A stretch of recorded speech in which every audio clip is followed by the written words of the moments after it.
Hey, my mum has cancer, and today we are joined by Paul. Hello. Hi. So we will jump straight in.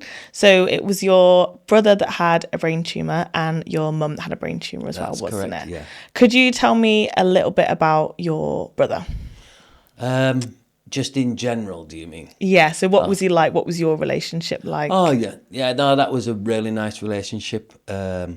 He was 5 years older. He was a typical older brother, and obviously when I was like bloody, I don't know, five, he was 10. So when he was 10, I was. Oh, sorry. When he was 15, I was 10. So there was a massive difference. It was like he was 50.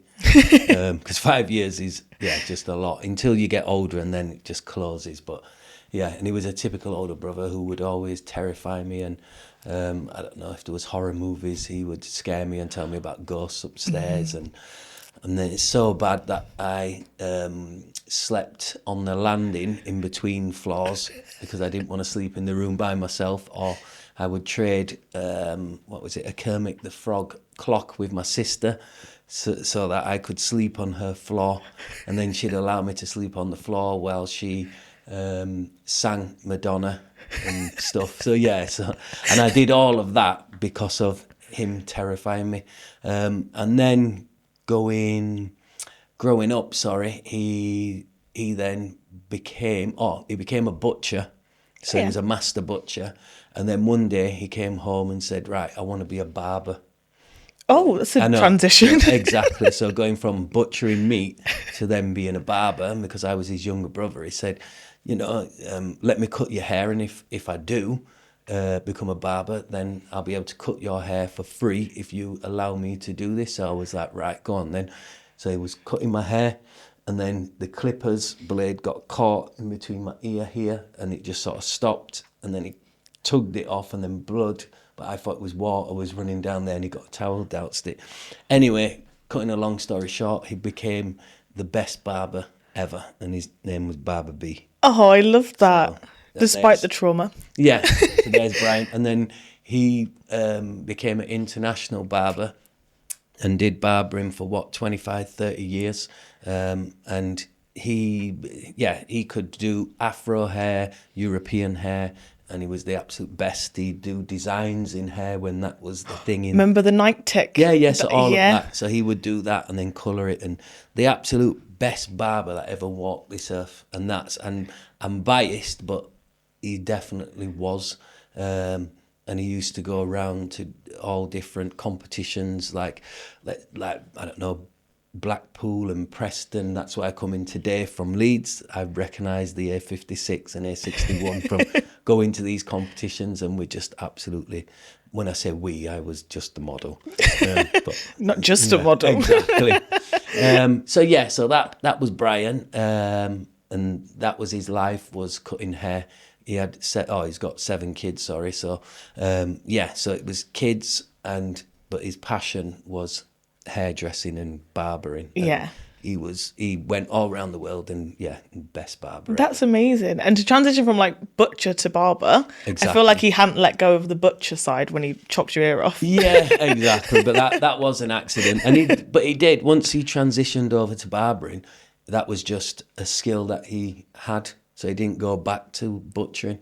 Yeah. So that's Barber B, or Brian, my brother. I like that. I like that. Would you say he was a protective older brother? Oh, 100%. He saw himself as the man of the house, because my mum was single parent, because my dad passed away when I was 10. Yeah. We had a great relationship up until he passed away, but he passed away, so my brother always thought he was the man of the house, even more man of the house than my mum, so she had to keep him in line. So he was a great protector of all. That's friends and family. So he was a very generous and protective person, Yeah. 100%. I feel like having an older sibling that is protective like that really shapes who you are as a person. Like you do always feel very safe wherever you go because you know someone's almost there to catch you in a way. Yeah, 100%. I think for me as well, because I've just had a recent diagnosis of, I thought I was ADHD, but I'm autistic, but high function, it just means I'm gifted. But that Yeah, it's a explains skill. why I am the way I am. Like, I'm here today because you've just said, oh, I'm going to do a podcast and I've travelled 62 miles, like it's nothing. Yeah. Whereas the average person would have probably just said no, 'cause No, it's so something. far. But that sort of way of thinking has helped me travel the world, because I might meet somebody and they're like, oh, I've got a house in Marbella if you want to come anytime, and the invitation's open before they know it. I'm just like, Yeah, I'm yep. here. And I turn up and I'm, hi, yeah, I'm here, so.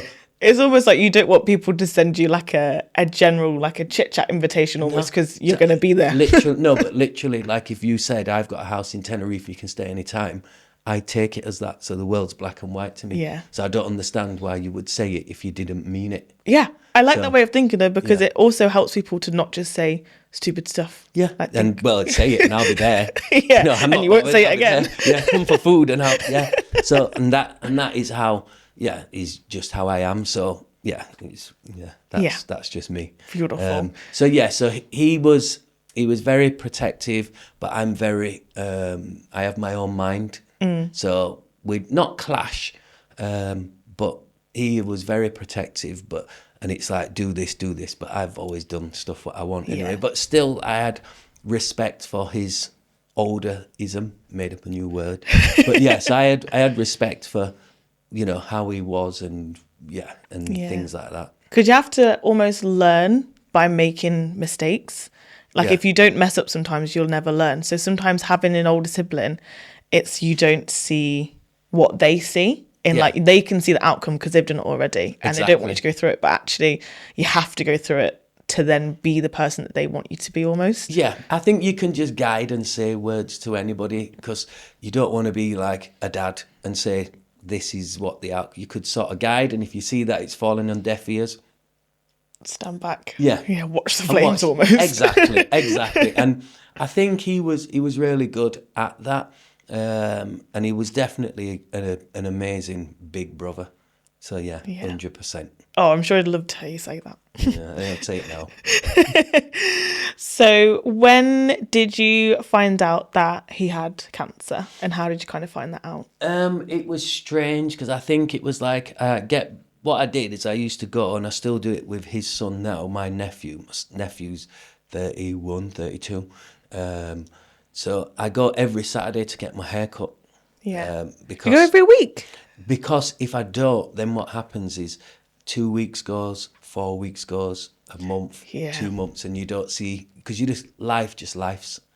So if you then factor in that, because remember I'm on the road with my nephew as well for free haircuts for life, because he came and said, can I have the same deal as my dad? Because he couldn't cut hair and needed a model, and I just said, same deal as your dad. And obviously if you can't do something, you're just glad for the models. Yeah. So I was like, So every weekend I would go just to get my hair cut, but it's more socialising.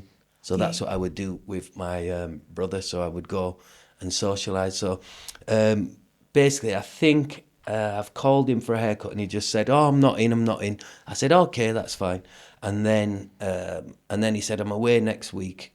And then he basically was just avoiding everyone. But then I found out afterwards that he was in the shop because he was really active before his diagnosis, like doing runs, so doing lots of runs and marathons and this and that and blah, blah, blah. And then I think he was in the shop and he felt a bit unstable. Like the left-hand side was weak, so he must have thought he was displaying signs of a stroke. So went to the hospital, they did loads of tests, blah, blah, blah. And then they did all the tests and everything and must have gave him the diagnosis. And this was, I think it was 2021, so just after lockdown, when it was that weird era. Yeah. So he was in hospital then, I think. So he's done that. He's then got us all together and FaceTime because he's in hospital. So we've all met at my sister's and he's FaceTimed everybody. And then he's sort of come on FaceTime and said, is everybody here? Yeah. And then said, right, I've got the same diagnosis as my mum. So they're going to operate to see whether it's benign or whether it's terminal or whatever. I don't know the terms for it. But so he'd sort of basically told it all there. So it was like,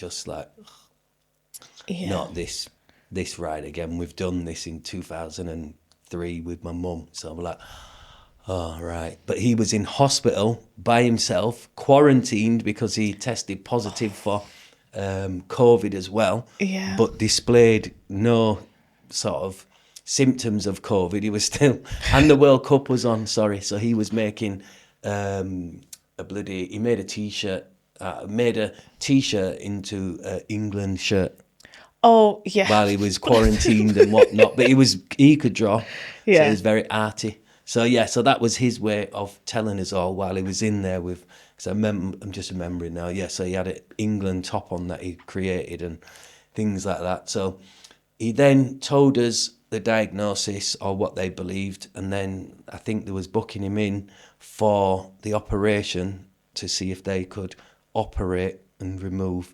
And then they said if he left the hospital, because he needed to quarantine, they were saying that they couldn't guarantee the surgery, so he had to tell us all on FaceTime, not come home to his family where he wanted to be, because if he left the hospital to come home for a quick hug, they're then saying we can't guarantee when you can get in for your operation.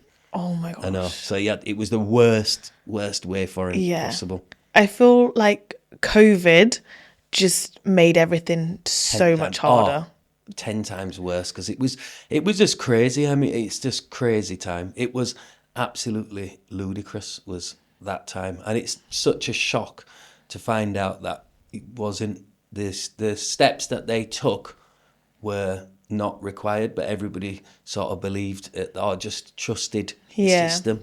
Again, with my autism, I sort of see things black and white, so I sort of, it's not that I didn't mistrust the system or had anything against, but I was thinking this is stupid, because when they tried to give me the vaccine and stuff, I caught COVID myself, and then I understood that the vaccine is you get it to build up your immune system. So I understood the theory. So then I said, well, then if I've got it naturally, then my immune system's built Yeah. up. They said, You don't need to then yes. put it in me again. Yeah. Because So it's then they already said, there. yes, Yeah. that's correct. So I was like, well, then why am I going to do it twice with artificial? Because I've done it. And they were looking at me like, damn. You're like, he's right. You're Yeah, there like, but they I've got just the didn't real know deal. why. Yeah, exactly. Yeah. So I didn't bother, because the first time I got COVID, I knew I had it. Like literally, I was gone, and I was walking on just feeling, never felt like that in my life. And then the second time I got it, once I had the immune system, couldn't tell. I just did them tests, and it Yeah. said I had it, but I didn't display anything. Yeah. So yeah, so it was a crazy time, and he stayed in hospital, and then he got his operation, the craniotomy, so where they Yeah, take, where they take the top off almost. Yeah. and then did that, and then they scraped away majority of it, but they said it was the aggressive form and blah blah blah and all this and that, it would come back.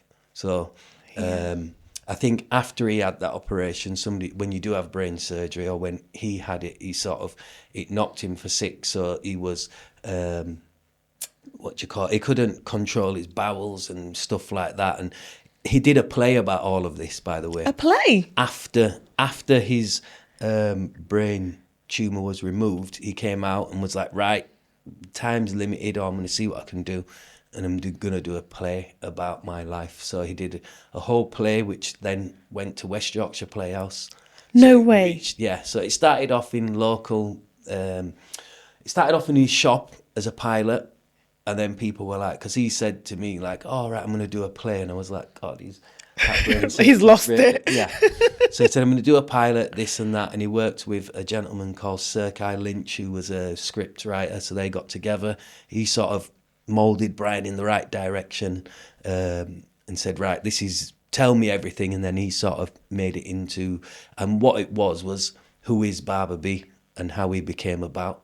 So That's amazing. yeah, so he left a full-on legacy, and then I was in the play as well, just a little. We're a model again. Yeah, exactly. Well, just that with the haircuts, because Yeah. when he's doing different parts of his life and how he became. So yeah, so he did that as well, and then he worked with an organisation called Space 2, who were absolutely amazing. Again, they sort of get funding from different places and whatnot, and it was an absolutely amazing play, and it was like a one-man play, because he played himself, but then you'd have different inputs with Serkai did an amazing poem, and those two would work together because it was a one-man play. Brian's not an actor, so they would he would sort of prompt Brian, Yeah. and sort of when he's doing his stuff and he'd go, like I've gone off on a tangent from what you've asked, Brian would do something like that, and he'd sort of bring him back and say,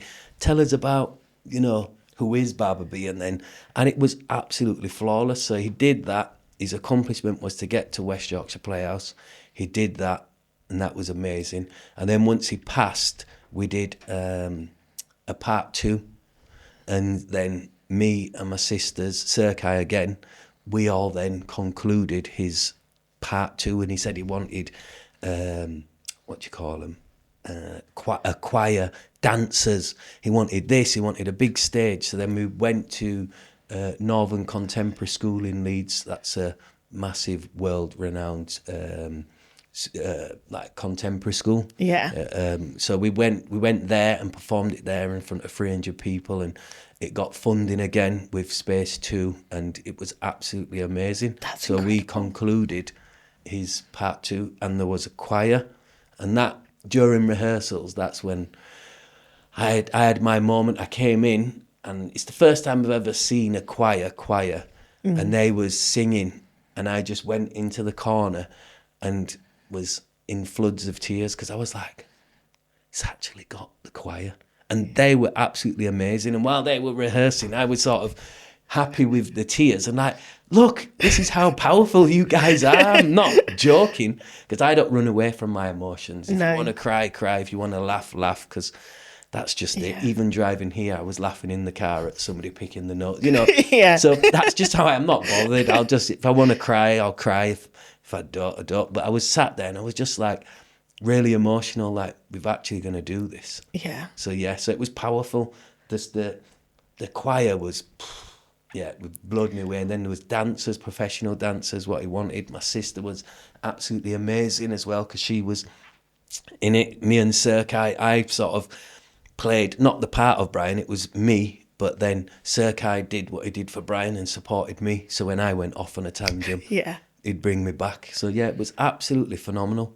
That's so there was a lot amazing. that happened from the diagnosis.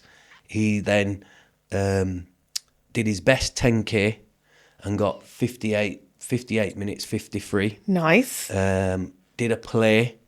And then this year as well, actually, I did the Leeds 10K, and I sort of trained to beat that time. And then as I just trained just to run. So then I was running, and I didn't do any long distance. I just did stairs. Yeah. Like they call the Armley steps, where it's 161 stairs down, 161 up. So every Saturday morning I would go, which meant my conditioning was amazing, but I didn't run any long distances. So when I set off on the 10K, I just thought, I'll just have a laugh. Then when I got to 5K, I thought, wow, I'm just amazing. But I can feed off of the crowd, and the Leeds 10K it's like Manchester. It's phenomenal. There's loads of support. So just as you think, right, I'll just stop, there's somebody else who's clapping. Yeah. So you're like, oh, And when you have your name on the bib as well, Yeah. and everyone's shouting your name Yeah. as well, that keeps you going, doesn't it? So you just keep going. So then I then got to 8K and realised I was going to beat his time of 58:53.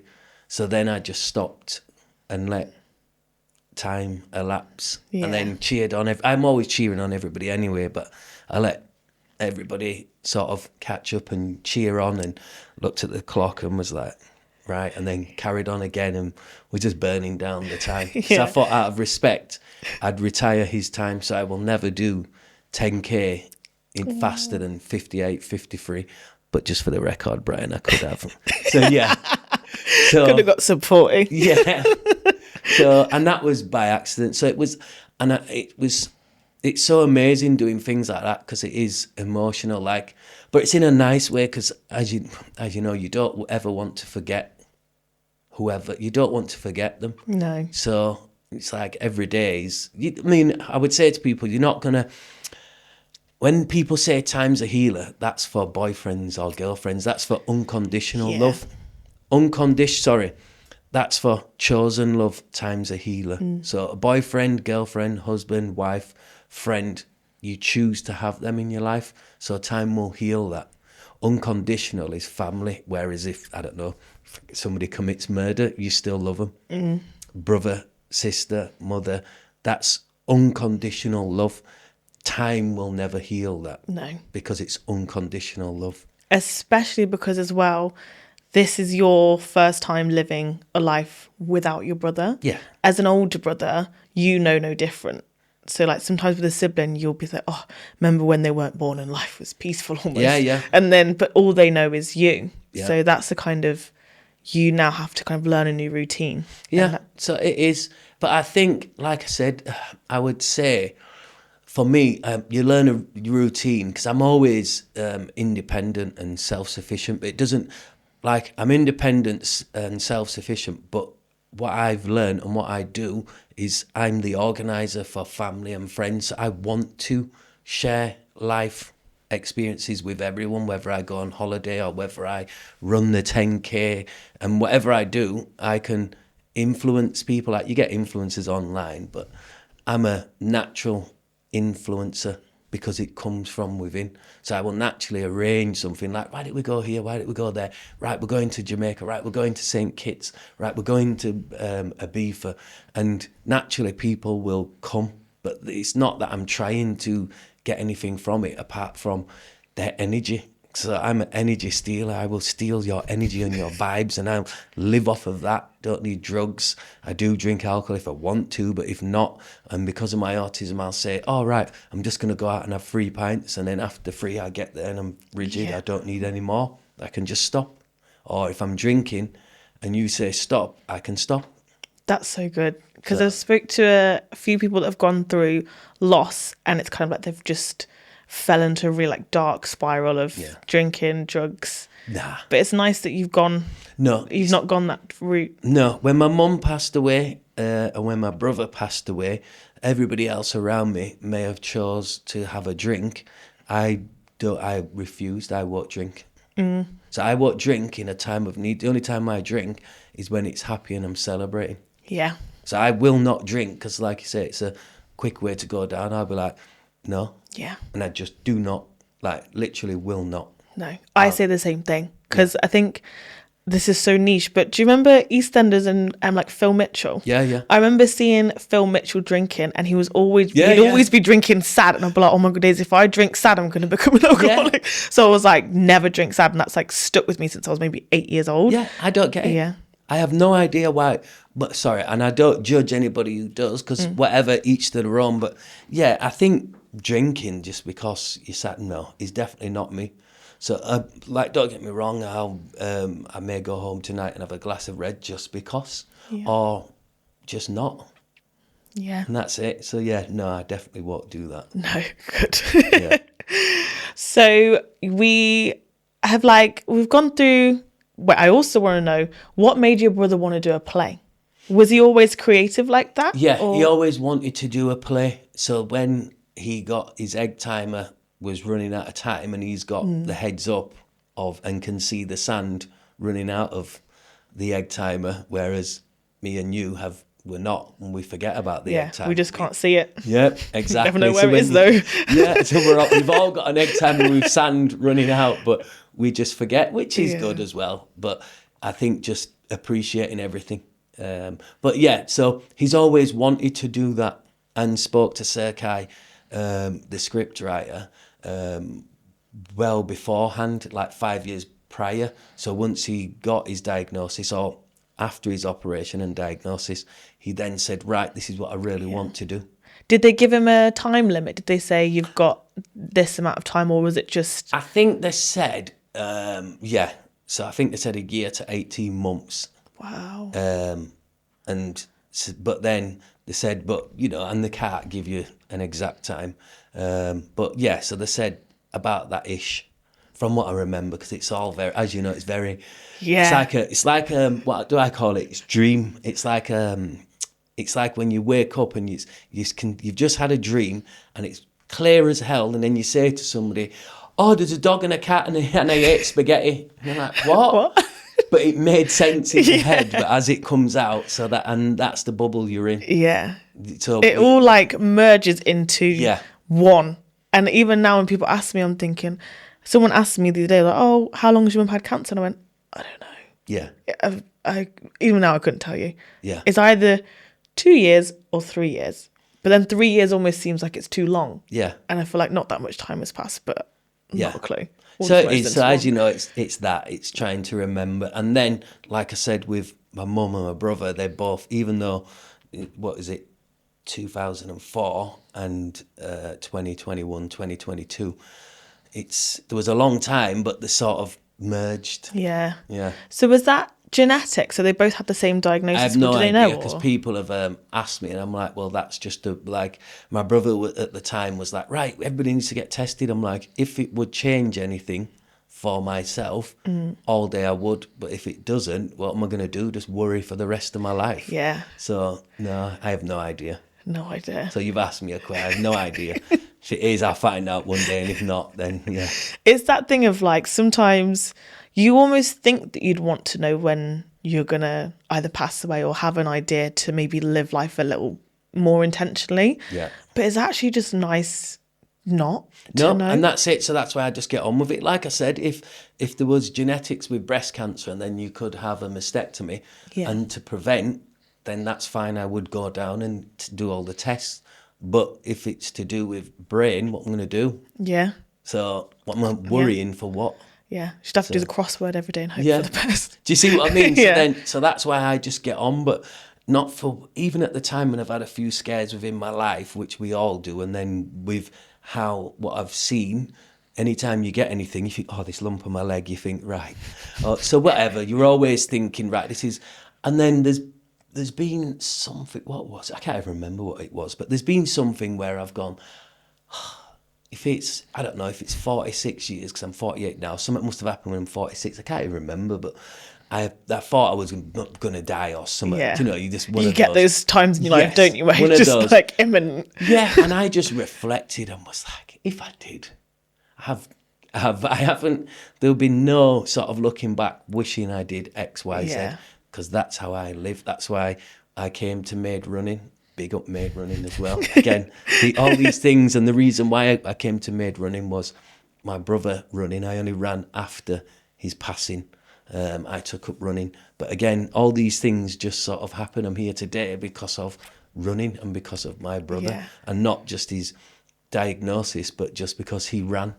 Because what I don't want is for his legacy just to be cancer. Do you know, like, Yeah. and what I would say to people as well is once somebody has passed, you don't have to go to the pictures of the last few days or few years where they didn't look.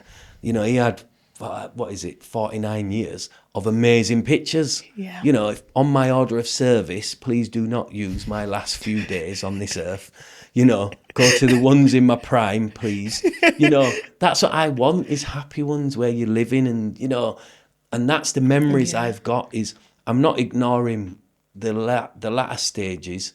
That's an experience, and that I would use to appreciate everything else. Because So, it was so, well, not that it wasn't at the end, but you did have so much fun before. Oh, yeah. Like the best time. The best ever, the best, like, holidays. After his diagnosis, we all then went to Jamaica. His friends then surprised him at the airport when he thought it was just me and the other family. It was like bloody sad sap in there.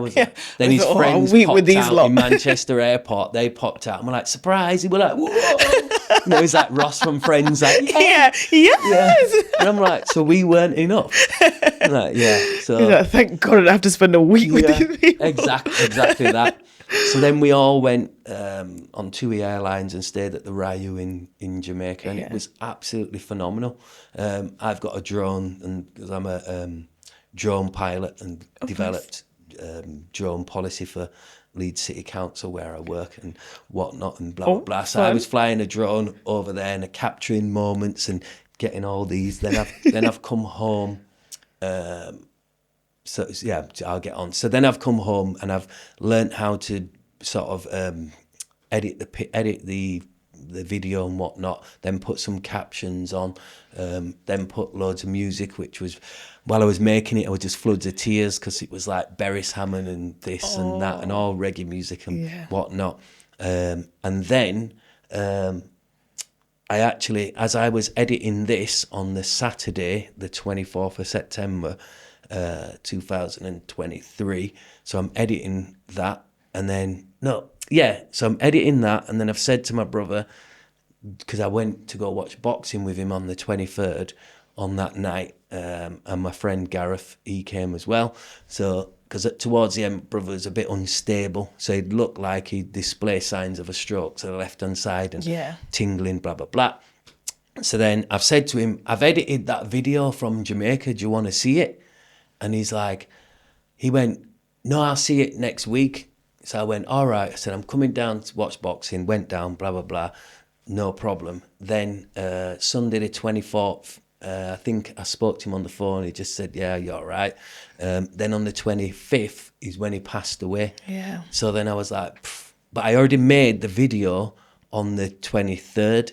And what I put at the end was, I was going to put the end, but I'm more creative than that. That's just like films at the, growing up, bang, just bang. crap. Yeah, just the end. So I put, what an ending, because when I was doing the drawing and getting people to wave and whatnot, I was flying because I'm quite good with angles and creative. So I was like, everybody just wave because I can see in my head.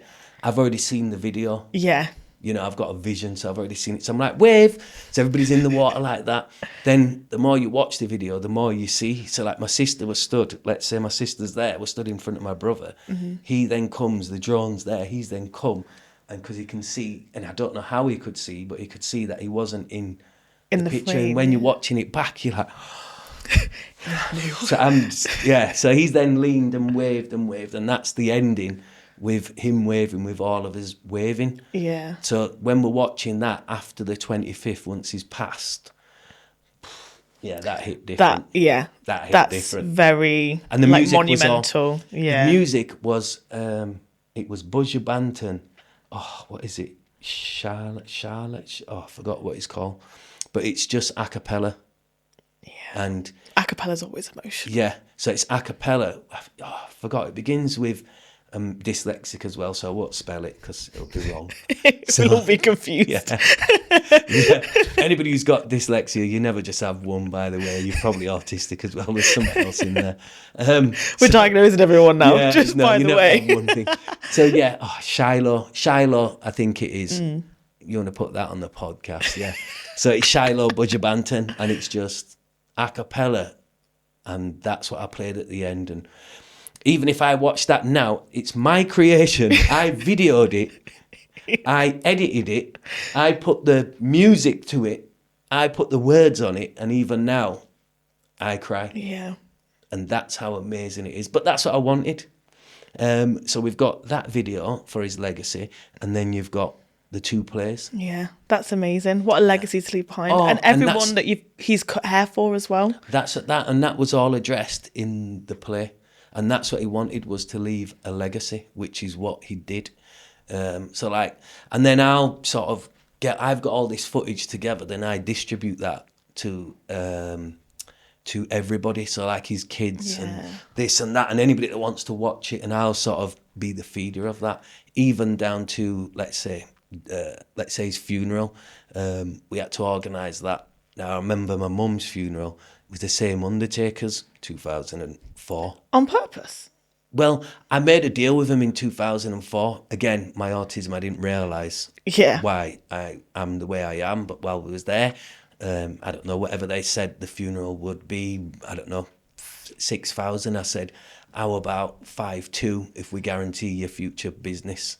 And the undertaker was like, deal. No one's ever said that to him before. Yeah, it was like, deal there. Yeah. It was like, cool. So my brother passed, then said, it was his daughter now that's running the business. Yeah. I said, ask your dad, we made a deal and we're back. So again, we'll make another deal. Can we have some more? And she was like, yeah. Fairs. I bet he actually thought, if that was you saying that to me, I'd think, this guy's a murderer. He's like, I've got some people that will be coming through But soon. no, I think you just tell it as it is, and they're undertakers. They're there for a business. They're not Yeah. there for love. But they are very compassionate and everything like that. So we made a deal. Then we was talking, because I don't know if you've ever arranged a funeral. I've been I think my nan passed away when I was maybe like 11. Yeah, no. So you there's don't a lot know of what's going logistics. on. Yeah. So they'll come with a catalogue full of stuff. Yeah. coffins that you choose from. It's very surreal. So they'll be like, oh, you can have that one. You've got coffins, you've got caskets. Do you want a blue one, a purple one? What's the favourite colour? And you're like, this is... I'm like, I don't know. So then you're doing this. So then they said, oh, you can wrap this one if you want, but you can't wrap a casket. And the caskets are like $6,000, so I was like, stay away from them. Yeah. So the coffin was, I don't know, 480, but this is the only one that you can wrap, like put your own. Yeah. And my brother was creative, so then again, it's trying to stay present and delivering what they want. Yeah. So I was like, hang on a minute, let me phone Pepe, who does the windows and does wrapping, like wraps cars and whatnot. Yeah. So I just said to the woman, it's a sec, left, went out. Yeah, Pepe, bit of a mad one, but you can wrap anything, can't you? And he's like, yeah. I was like, could you wrap a coffin? He was like, And he's like, yeah, when it's Brian's. And Brian cut his hair, that was one of his clients. And he was like, I went, would you? He said, yeah. I went, no worries then, that's fine. So I said to them, we'll have that one, and then we can style it. And then we got it all wrapped, like with a Barber Bee wrapping on it. That's so cool. It had to be a closed coffin as well, so I got his picture on it. Amazing picture, not a crappy picture. No. Yeah, so an A nice amazing one. picture that he would approve of. And then it was sort of taking lead of things like that. Then it's trying to remember, right, what songs can you have? And then that song, you got to show me love. Yes. That is him. So he Yeah. used to go out raving, and then you've got follow me. I can't sing. Yeah. But, Don't worry. I know where you're going with it. yeah. So it's all those. So that's what I then said, right, that's the songs. And then we had a family meeting and said, what does everybody think about this? Everybody's sort of like, yeah. So that's his song. Yeah. So whenever I do any videos on my page, you'll see there's loads of, and then you realise there's loads of signs when somebody passes. That happens. They come and they do sort of give you signs, not ooh. Yeah, which I've said to my mum, if this ever happens, don't come back, because I hate the idea of like ghosts. I'm like, leave me alone. It's in a polite and right way. Okay. So he was a barber. So I'll tell you a few signs that after he passed. So my daughter was at nursery. She's then come home from nursery. She's got a vest and then a T-shirt, and then in between that there was an object. She's never brought anything home, and before or after she's never brought anything home. But I found like a shaving brush, an old style shaving brush. Wow. A former, and my dad used to use that. Yeah. So then this is after my brother passed, and I was like, wow. So that's one there. Then once we've chose that song, you've got to show me love. You can be somewhere and it'll just come on randomly.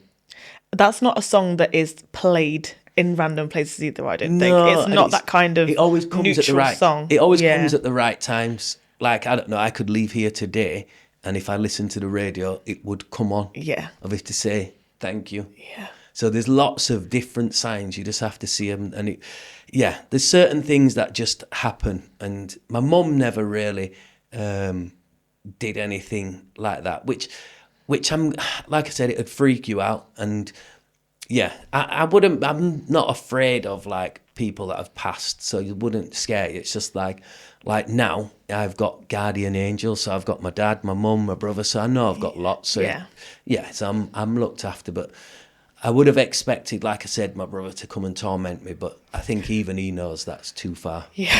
So he hasn't. He knows the But he boundaries. sent subtle things which I've been like, okay.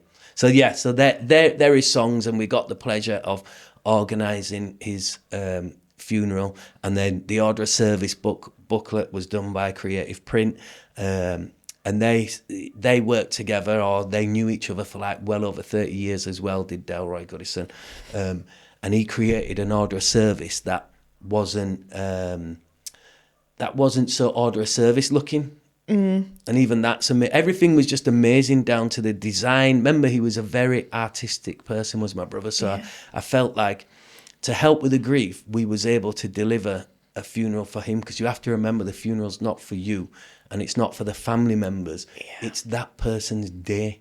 So it's not what you like, it's what they liked. But a lot of people may get caught up in the emotions of what they want. They want lemon cheesecake, even though the person, just remember, it's their day, not yours. Don't worry, you'll have your day. And just hope that somebody's there to deliver what you want. So I think, to help with grief as well, as we was able to deliver everything for him, down to the coffin, down to the clothes you wear in the coffin, down to what goes in the coffin.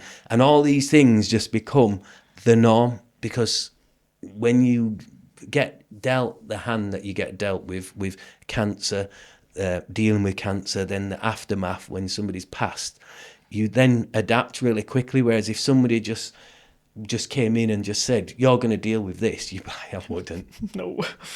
I wouldn't be able to deal with that.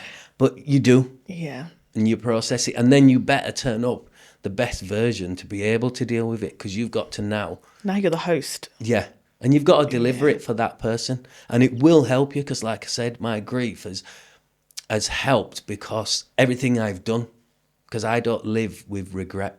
So you just get it delivered. You just get it done. And if you don't get it done, that's fine as well. Don't regret that. Just, That leads nicely, because I was going to ask you how do you think this has changed you as a person? Like, what is kind of different now? What don't you do now? What do you do now? I think I was changed from 10, from when my dad passed away. And then the realisation of seeing my dad in the coffin at 10. So I've always, if you ask anybody... Was it open? Open, That's heavy. Yeah. So I've always, ask anybody, they will always say is, I speak about death, but not in a morbid way. But I'm then, with that autism, now that I look back, I can sort of silence a room with my comments. I guess that wasn't supposed to say that. Just in case you die, can I give you a hug now before you leave? Like, what? Or can I give you a hug now, because tomorrow's not promised to anyone, but I probably mean it. And then, because I've got a dry sense of humour, I probably say stuff without a smile as well. And then, like, should we laugh or... So I've always had that. And then my mum passing, so that's just confirming again. So when my brother passed, I've never never regretted. So I always have. So I will continue doing what I've done, good or bad. But what it is that I don't have a bad ball in my body. I don't mean I will make mistakes every day. But what I don't mean is I don't mean to hurt anybody in the process. That's not my intentions. Whereas some people may be intentionally set a plan to sort of pee people off or hurt them. That's not mine. But your actions may hurt or upset people, but I don't mean to. And a lot of the time what I say as well is it's not what I say, it's what I mean. So I may say to somebody, you look like you've lost weight or you've put weight on. What I mean is, you look good. But because I've said you look like you've put weight on, what they've heard is you're a bloody elephant. So it's what I say to people is, it's not what I say, it's ask me what I mean before you get upset. And again, I might just walk into a room and just say a flippant comment, you're all right, and say something flippant and look to the left and never look to my right again, and then that person's upset. But I not realising, not read the room. I can't read a room. No. And as well, like, people really take things differently, like interpret things differently. Like with that weight thing, someone said to me once, you look really healthy. And I know that means you've put weight on. But she was like, no, you actually just look really healthy. So you're actually right. Yeah. What is one thing that you would say to your brother if you could sit with him now? What would you tell him? And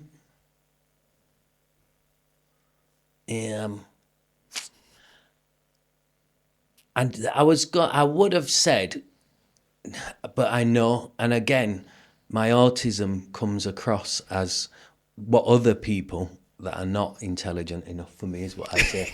They read it as arrogance, and I'm not arrogant, I'm just confident. So I would have asked did I get it right? Yeah. I mean, It's okay, take your time. yeah. And this is the realization of the after. But did I get it right with everything I did after? But I know I did. You did. You did. As an older sibling, the love that you have for a younger sibling is unmatched. And I think it's like the love you have for your child is the love that he would have had for you. It's protective, it's territorial, at times it's aggressive. There's times where I think I could beat this 5-year-old up now for touching my sister, like I could find, do you know what I mean? And everything that you have described that he's done afterwards and that you've helped him with, been there for everything, you couldn't have done it any better. And he's proud of you. And for each step that you've taken afterwards, after his passing, he's looking down, he's going, yeah, that's my baby brother. And he's so proud. For real. Thanks, Tegan, trying to set me off. But yeah, so that's what I would ask is, but I know that we got the funeral right, the play right, the everything we've done afterwards. So I would ask that, but I actually know. Yeah. So then what would I ask is, don't know. I don't think there's no one answered, there's no questions that I have apart from that, but I know. Yeah. Do you know, like somebody else may fake it till they make it and say, I'm not quite sure. No, I am bloody sure. Yeah. Good. But, so there isn't any questions. Yeah. Good. There's lots, obviously, because like to have a hug with my mum, my dad, my brother, just sit there and just, they wouldn't have just to see him on this couch. Yeah. That's it. That's all you need. So, and that's where I say to my kids, you know, we don't have to go on holidays. Just sit there and just hold me, because that's all I want, is just to feel. Yeah. Simple things, just as simple as that. So yeah, and I would tell anybody today, go home, hug a brother, hug a mother, hug a sister, hug anybody you can, because one day that's all you want to do, and you won't be able to. And so, but if you're happy with that, be happy with that. But trust me, just hug. Yeah. And that's it. Make that call. Yeah. Do whatever you need to do today. Tomorrow's not promised. No, that's beautiful. Thank you so much for coming on. I really appreciate it. Yeah, It's been no a worries. pleasure. Thank you for having me. I'm sure Brian will be proud again. He will be. Yeah. My bad for making you cry. That's fine.